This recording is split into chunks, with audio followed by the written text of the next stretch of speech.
The Miami Dolphins are taking their 2026 team for a spin on the practice fields in Miami Gardens. And the Miami Herald was there to watch the second day of OTA practice. Joining me is Isaiah Smalls, Miami Herald's Dolphins beat reporter. I am Omar Kelly, Miami Herald columnist. Isaiah, let's get to the chase. What did you think about Malik Willis? I mean, it was cool. Like, I think he... Hold on. If I went on a date and the first day, if I asked my homeboy, you went on a date and I asked you, yo, what was the date like? And you be like, it was cool. It was cool. Yeah. I mean, like, what do you want me to say? Like, you want me to say he's the second coming of Tom Brady? Like, it's OTAs. Like, we don't, like, there was virtually no contact. Like, it's very bare bones. Look, he made some good throws. There were some throws I'm sure he probably would want back. It's impossible to really evaluate not just him, but really most of these guys out there as long as there's no contact. So, I mean, like, it was straight. Like, I wasn't particularly wowed, but I wasn't like, oh yeah, he's trash. Like, it was just right in the middle. It was okay.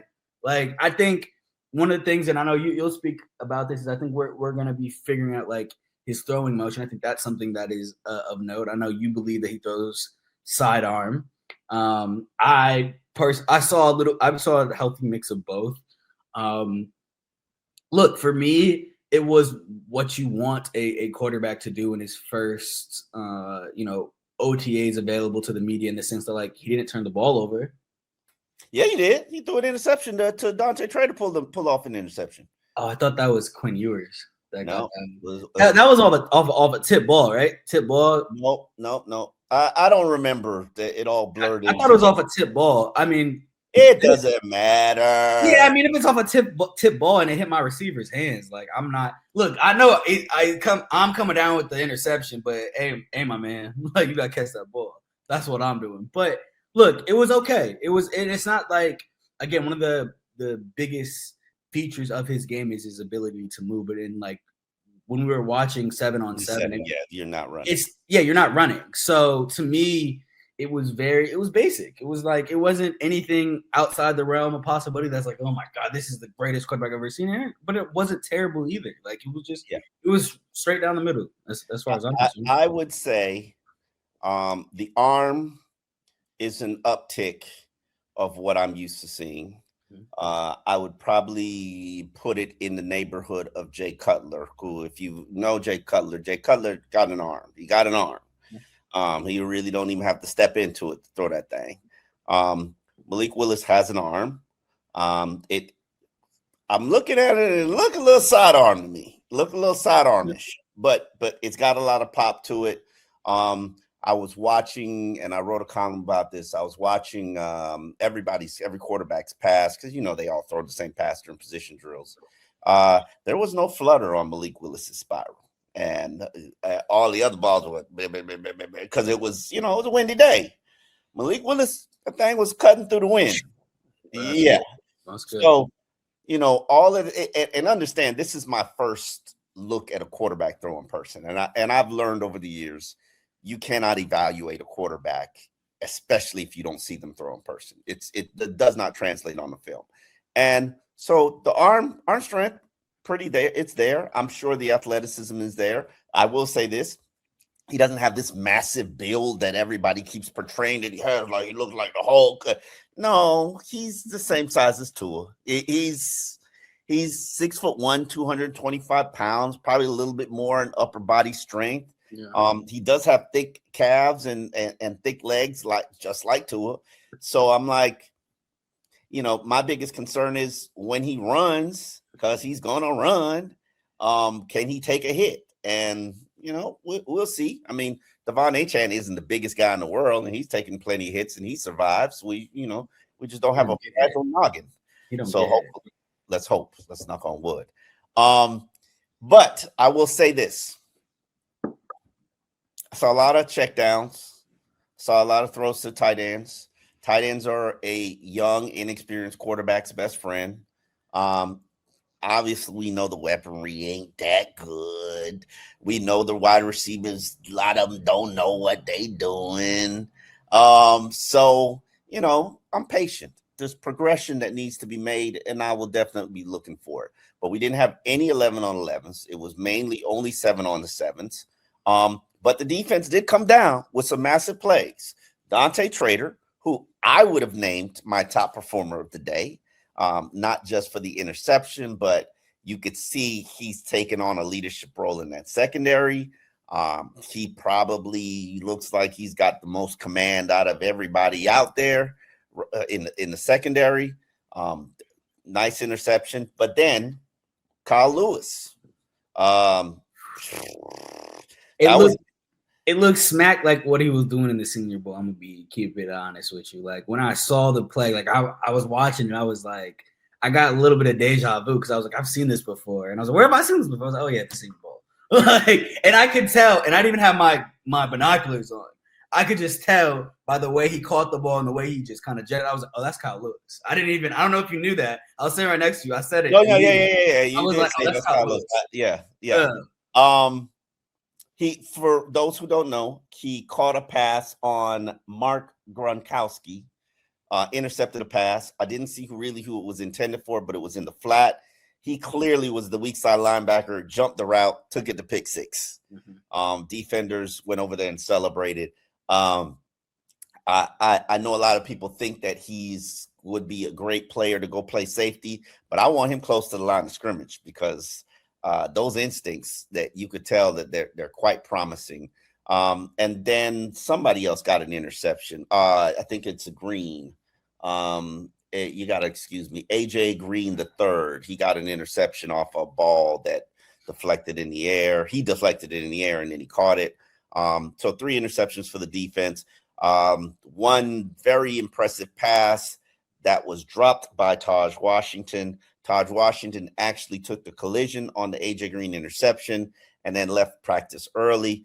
Taj is one of the speedsters on the unit that's really competing for one of the back-end roster spots. Obviously, I have no idea what he's looked like the rest of the training camp, but today, my dude, not good. You dropped a touchdown pass that Malik Willis put right in the breadbasket. That thing was a drop. It wasn't a overthrow. I thought that was Quinn. That wasn't Quinn who threw that? I believe that was okay. Yeah. You got me. I thought it was Quinn. But I could be wrong. Okay, you got me questioning myself now. But listen, it's practice number 1. I'm a little rusty. He did beat Chris Johnson on that route, and Chris Johnson got cooked. And I don't know. Listen, Chris Johnson, it probably was Quinn because Chris Johnson was not working any of those Malik Willis reps. So we also got a chance to talk to some of the players, including Mr. Malik Washington. And here's what he had to say about Malik Willis. Damn. Here's what he had to say about developing chemistry with his wide receivers. New just like you are. It's learning each day. I mean, whether it's the new guys that just came in or the guys that were already here, we're all learning the scheme together, making sure we focus on the details and understand why we're doing these things. And like you said, it's just holding each other accountable. What's the process of building a bond with receivers, whether it's the unit or just individuals? I think it's just reps. That's all this thing comes down to is reps and understanding the time in each person. Oh, this guy gets out of breaks a little quicker than this guy. This guy, he likes the ball, out in front more than just on his body, or all these different things that you learn throughout reps. So it's just continuing to get those. Can that stuff be covered in conversations or?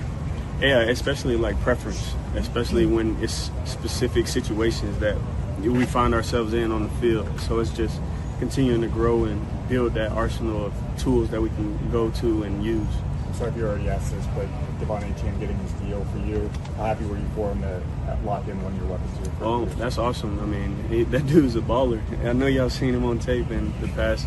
Since he got in the league, I think he's been balling. So it's awesome that he gets this opportunity, and I'm glad he's on my team. Malik, how do you measure progress right now at a time where you guys aren't wearing pads, you aren't going against another team? What equates to progress? Is it daily, weekly? How do you measure progress? It's daily. Are you doing everything that you can to leave it out on the field and try to learn something from the day. I mean, obviously every day isn't going to be perfect, but as long as you putting all the effort you can into it, making sure you're prepared as possible, and going out there and doing your best, you can live with that. You can be okay with that. You know what I mean? You haven't spoken to. Yeah, that's Malik Willis. As you know, he should be the starting quarterback for the Miami Dolphins. I definitely didn't see anything from Quinn Ewers that makes me think that he's going to challenge him. Wasn't the greatest day for Quinn. Wasn't the greatest day for any of the quarterbacks. As I said, defense is always generally ahead of the offense. And truthfully speaking, the defense doesn't have to worry about the run game because it's all pass. I sound like Big Sean. On these OTA days, these OTA sessions, I will say this. I'm not going to know anything about this defense until I see if they can stop the run. And right now, we just pretending like we haven't any answers, because I looked at that defensive line and I said, there's a whole lot of question marks up in there. I just don't like the fact that, like, we were told that, like, you know, Kenneth Grant had this crazy body transformation and whatever. And I looked at him today and I was like, he looked the exact same. Like, respectfully, like, I don't know. Maybe a lot of that fat turned into muscle. You never know. I mean, I hope so. We won't be able to tell till the pads are on, right?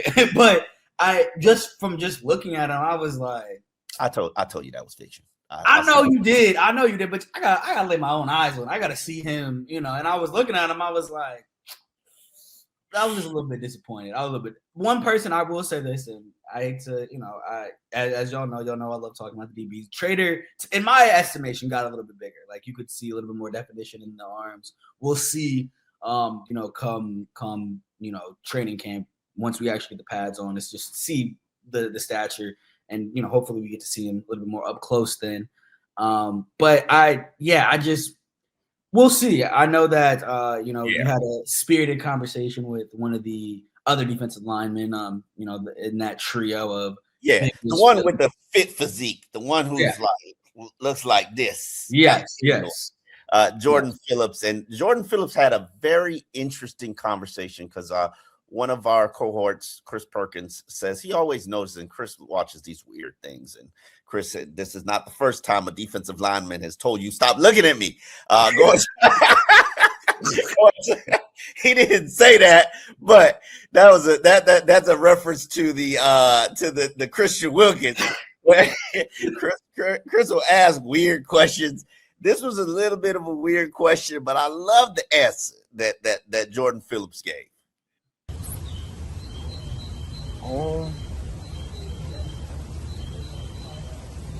Well, I mean, at the end of the day, I just be myself, and, you know, if anybody needs help, I help them out, you know. But other than that, I always just try to bring one along.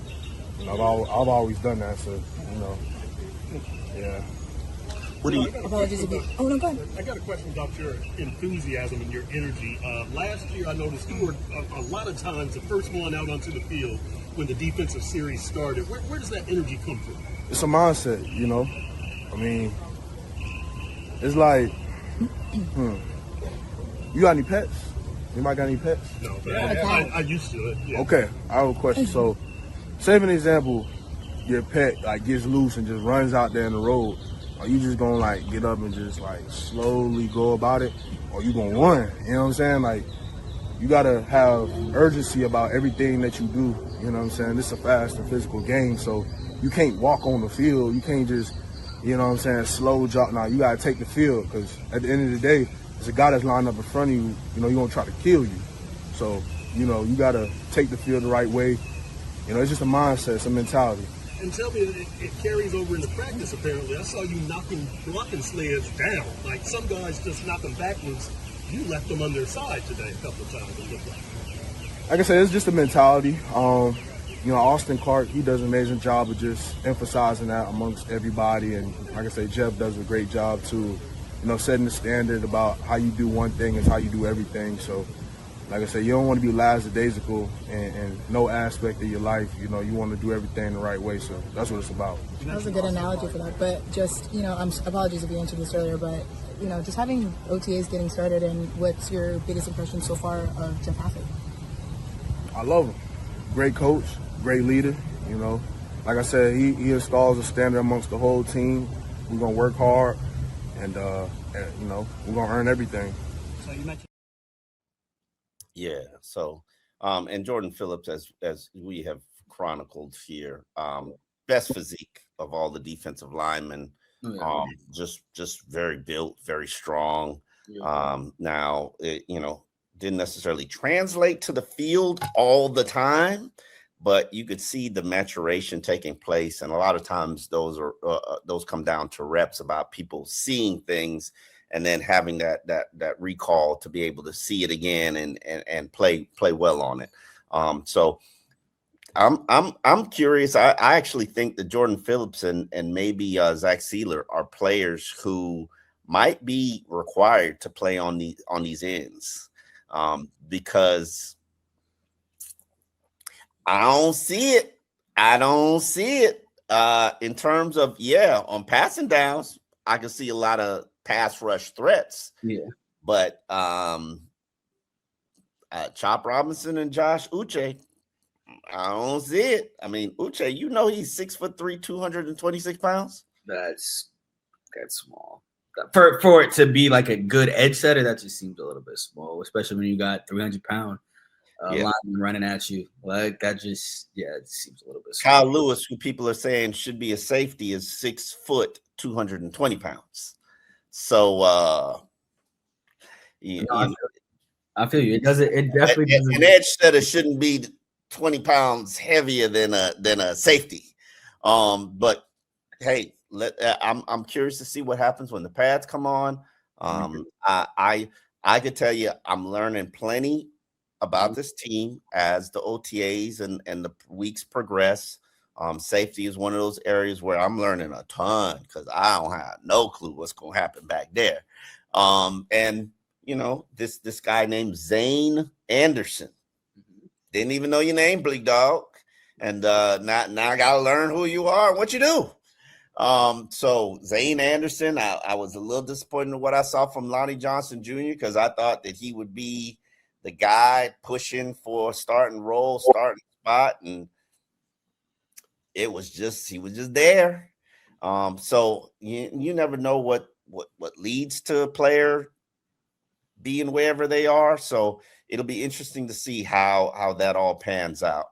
On that note, anything else stood out to you from these joint practice? From a little bit. Yeah.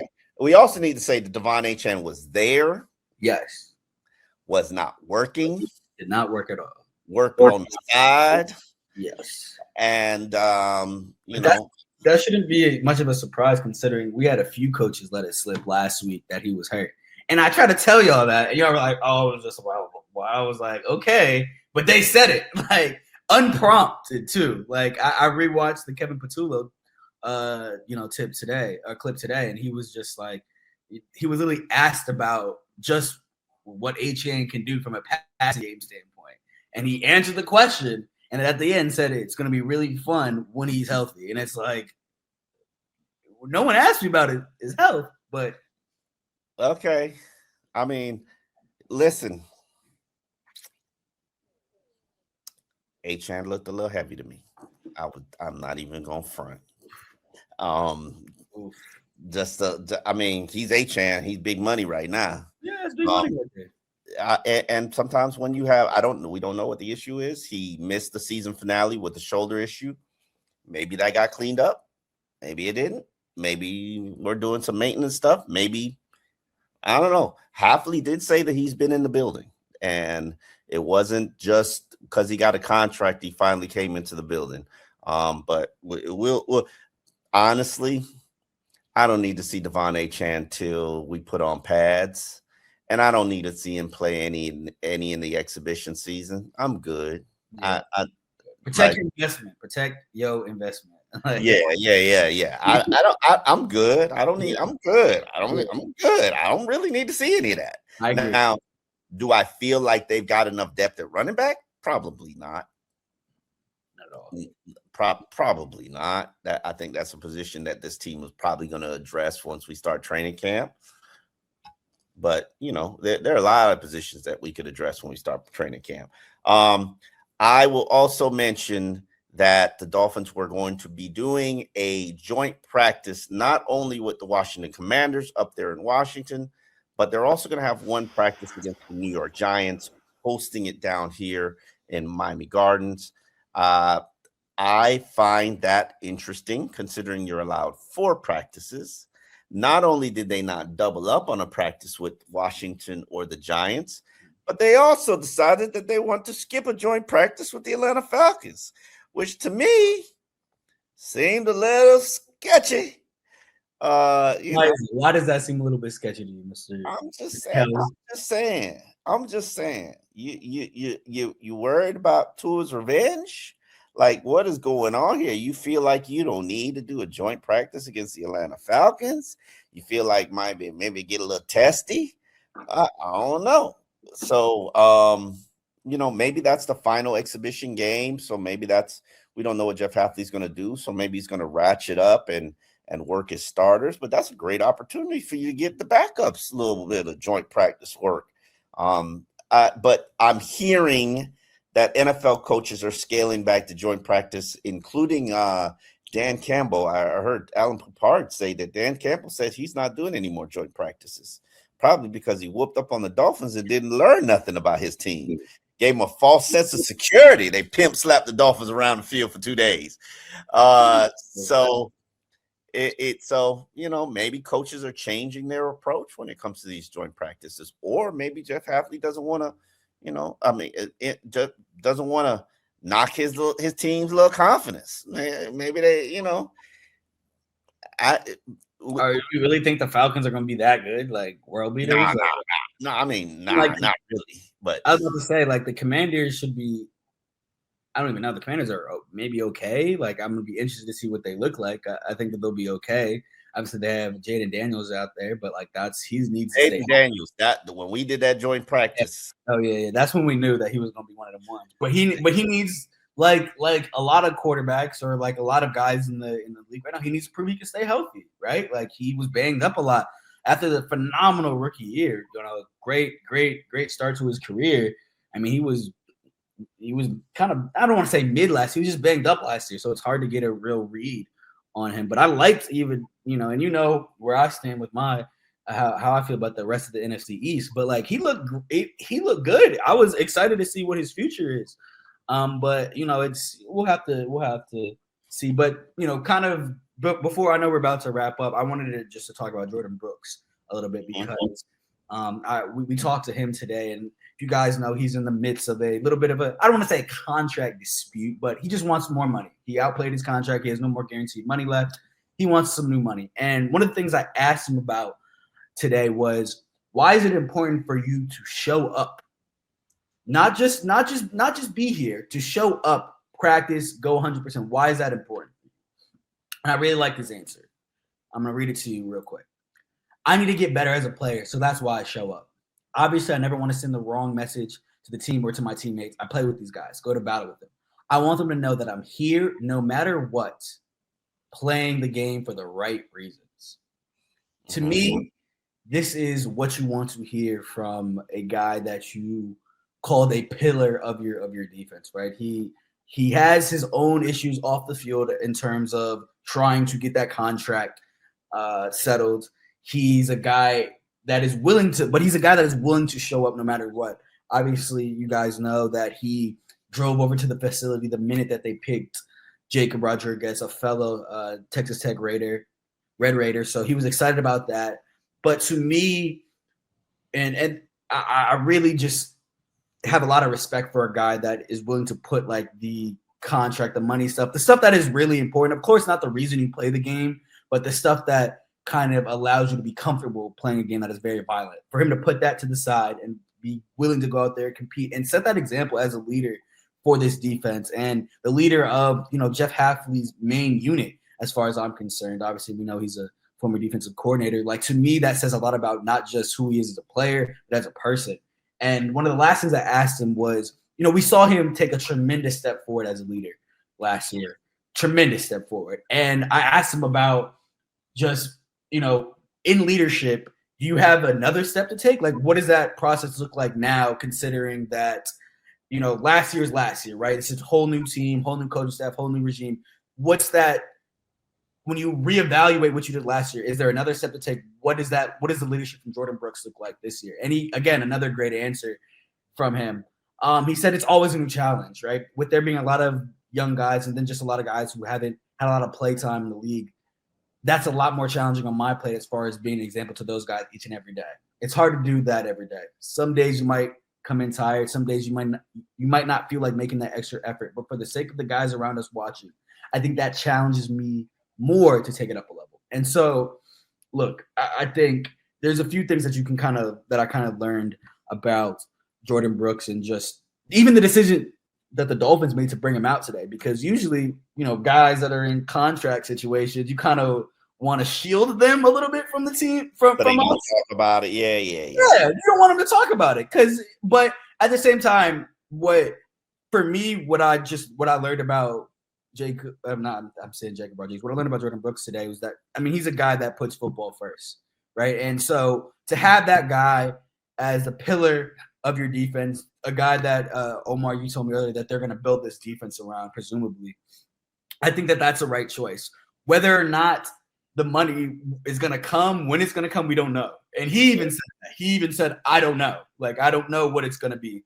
But I'm as long as I'm here, I'm going to give it my all, right? And so I cannot say enough good things about Jordan Brooks. I'm just hats off to that man, and hopefully that's cool. But you know what this time of the season is for? What? Taking care of your business. I agree with you. 100% agree with you. Because if you don't take care of your business now, they're not going to take care of it for you. Of course. And but we shall see how that plays out. Nobody's going to be shedding a tear for him because he's in the close to $9 million salary range. Yes.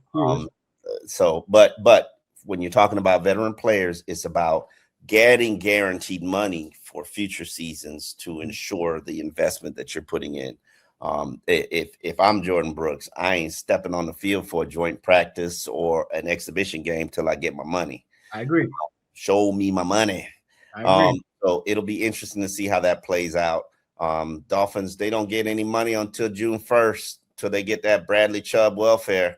So it'll be interesting to see how that all plays out. But we will be here next week to give you more observations, thoughts, impressions about what we see in the second week of OTAs here on Dolphins in Depth. Again, you can find all our work on the Miami Herald. We've got a practice recap telling you what plays happen. We got a Devon Achane update, Jordan Brooks story about how to step up from a leadership standpoint, and my first weekday impressions of seeing Malik Willis throw a football up there on the Miami Dolphins website. And again, you can find Dolphins Miami Herald website, not Miami Dolphins.